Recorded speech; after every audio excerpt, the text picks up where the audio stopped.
Hi guys, welcome to the first video in the Stats Helper module. This is reading algebraic notation, supplementary information to the course. Why I decided to include this is because I thought you'd have some real trouble if you couldn't read what's being written onto the board. So this is the language of this is the language that stats is written in, or at least the parts of it that you shouldn't understand yet. Let's begin. So this here is population information. Population means that we have all of the information for whatever we're looking at. So in this case, sorry, a little bit sick. In this case, we have our population is 4 people, and we're looking at their heights. So Mike is 1 meter, Jane 2 meters, Susie 3 meters, and Luke is 4 meters. Now our sample, what is a sample? A sample is a subset of the population. We test a small amount of the population and get information based on it, and we can usually determine with a reasonable accuracy the characteristics of the population. So in this case, our sample contains Jane 2 meters, which you'll see here in the population, and Luke 4 meters, which you'll see here in the population. With that in mind, let's begin.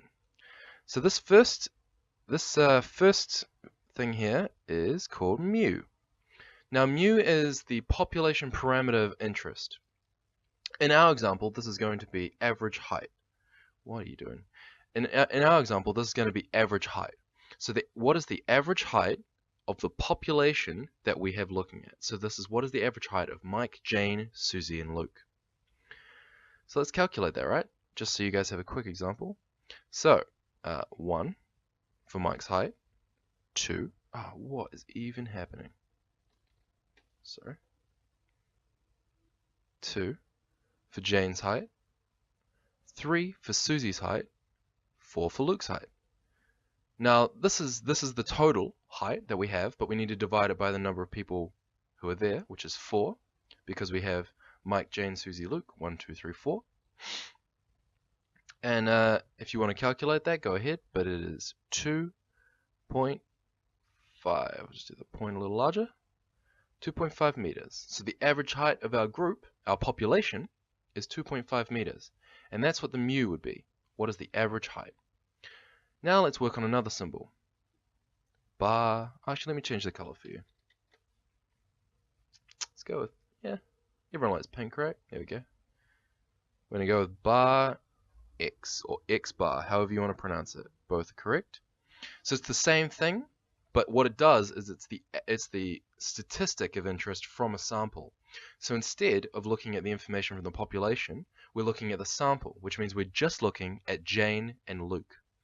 So this here would be 2 plus 4 divided by the number of people we're looking at, or divided by the number of units we're looking at, which is people. That's 2. So our bar X is 3 meters. Now what you may notice is that the sample bar X and the mu, or the population mu, don't quite equal each other. That's because the sample doesn't have all the values of the population. So 1 second. Sorry about that. That's because the sample doesn't have all the values of the population. Now you might notice that some combinations would have given you the correct answer. For example, Mike and Luke, or Jane and Susie. But I intentionally didn't pick that so that you would understand that when we take a sample, because we don't have the full population of interest, we can only make an inference about the information. But what you will notice on this is that it's quite close. Like 3 meters is quite close to 2.5 meters.